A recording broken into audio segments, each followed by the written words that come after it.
आज आप social media को देखो तो पूरी मीडिया ना पूरे तरीके से ईसाई लोगों को टारगेट करने पर लगी हुई है।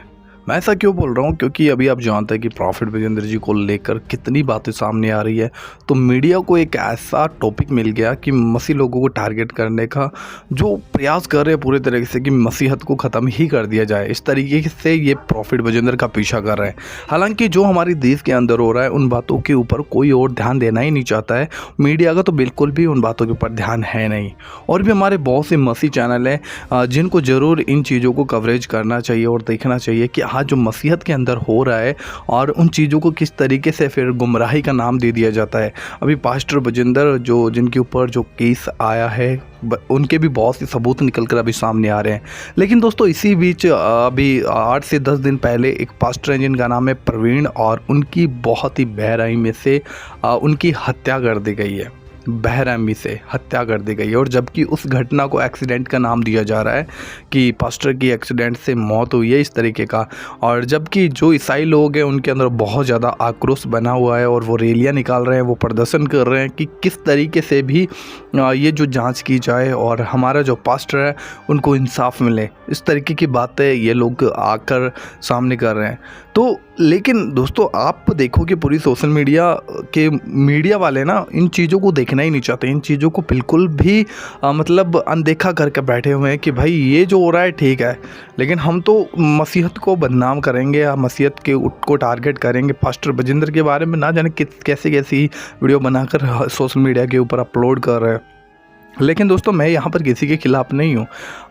मैं चाहता हूँ कि एक छोटी सी न्यूज़ है जिसको आप लोग देखें। वैसे छोटी नहीं बोल सकते, बहुत बड़ी एक प्रभु के जन है जो भारत के अंदर काफ़ी महान और फेमस हैं। परमेश्वर प्रभु यीशु मसीह की सेवकाई करते हैं और अभी वो हमारे बीच में नहीं है, मसीह यीशु में सो गए हैं। जबकि उनका जो मौत हुआ है उसको एक एक्सीडेंट का नाम दिया जा रहा है, जबकि लगता है ऐसा कुछ भी नहीं है।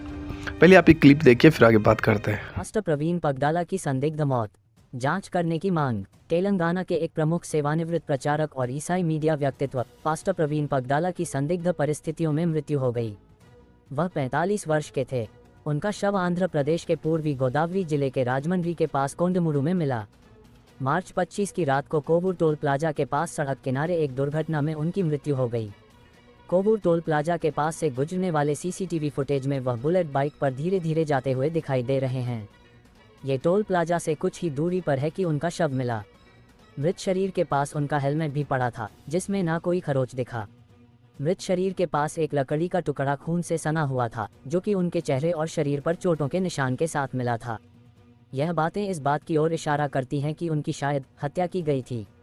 पास्टर प्रवीण को मुस्लिम जिहादियों से जान से मारने की धमकी मिली थी। वह एक मजबूत उपदेशक और संवाददाता थे जिन्होंने मुस्लिम ईसाई संवाद में मुस्लिम विद्वानों के साथ बहस की थी। वह एक प्रभावशाली नेता थे जिनका प्रभाव आंध्र प्रदेश और तेलंगाना के अलावा पूरे देश में था। पास्टर प्रवीण पगडाला ने सोशल मीडिया के माध्यम से संघ परिवार और मुस्लिम फंडामेंटलिस्टों के ईसाई विरोधी वीडियोज का तेजी से जवाब देने के लिए एक मजबूत प्रतिरोध किया था। उन्होंने इसके लिए अपने कार्यालय के साथ एक स्टूडियो और संबंधित सुविधाओं की व्यवस्था की थी और कई कर्मचारी उनके लिए काम कर रहे थे। पास्टर प्रवीण पगडाला की हत्या के बारे में विस्तृत जांच की मांग को लेकर हजारों की संख्या में ईसाइयों ने राजमंड्री सरकारी अस्पताल के पास विरोध प्रदर्शन किया। दोस्तों इस क्लिप को सुनने के बाद में आप लोगों को क्या लगता है कि जो पास्टर प्रवीण है क्या उनका एक्सीडेंट हुआ या फिर उनकी हत्या की गई है? मुझे बिल्कुल भी ऐसा नहीं लगता, क्योंकि यहाँ पर आप लोगों ने वीडियो के अंदर सुना है कि जो पास्टर प्रवीण थे जब उनका एक्सीडेंट का जगह जहाँ पर जाकर देखा लोगों ने तो वहाँ पर जो उनका हेलमेट था उनके ऊपर कोई भी खरोंच तो नहीं थी, मतलब एक भी निशान उसके ऊपर नहीं था कि भाई एक्सीडेंट हुआ है। और ऐसा होता तो भाई उसको भी कहीं ना कहीं पता चलता कि भाई हेलमेट के ऊपर भी कोई ना कोई ऐसा साइन है जिससे लगता है कि वह एक्सीडेंट है। और उनका जो मुंह है पूरे तरीके से कुचला गया उस तरीके से, और उनके पास में एक लकड़ी भी पड़ी हुई थी जिससे लगता है कि ये कोई एक्सीडेंट नहीं था परंतु ये कोई षड्यंत्र था, कोई साजिश थी जिसके थ्रू पास्टर प्रवीण की मौत की गई थी, उन्हें मारा गया था। हालांकि दोस्तों इन सब बातों में परमेश्वर जानता है और प्रभु सच्चा न्यायी है। वो अपने लोगों को कभी तन्हा नहीं छोड़ता, वो उनका न्याय करता है। हमें ज़रूर प्रार्थना करना चाहिए कि भारत की जो मसीहत है वो आज किधर जा रही है और कहीं ना कहीं मसीह लोगों को टारगेट किया जा रहा है और छोटे छोटे लोग उठकर कहीं ना कहीं प्रभु के दासों के खिलाफ खड़े हो जाते हैं और आज मसीह लोग एक दूसरे के खिलाफ में खड़े हुए हैं। तो ये बातें बिल्कुल भी अच्छी नहीं है।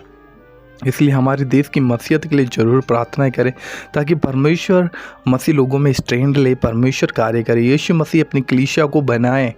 हम ज़रूर प्रार्थनाएं करें।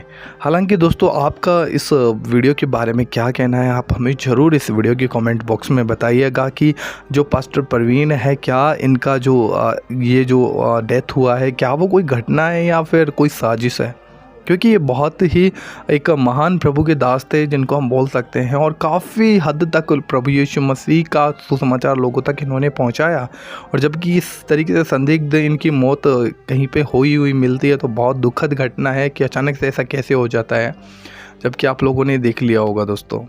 सो अपनी राय ज़रूर आप कमेंट बॉक्स में लिखिएगा। हमारे इस चैनल को भी आप लोग ज़रूर सब्सक्राइब करिए, ऐसी ही हमारे साथ न्यूज़ से जुड़े रहने के लिए, प्रभु के सुसमाचार को आगे बढ़ाने के लिए, परमेश्वर के राज्य को फैलाने के लिए ज़रूर आप हमारे इस चैनल को सब्सक्राइब करिए, ताकि हम संसार में जो चीज़ें हो रही हैं उन चीज़ों के लिए एक्टिव रह सकें और हम देख सकें कि हमारा प्रभु यीशु मसीह बहुत जल्दी आने वाला है।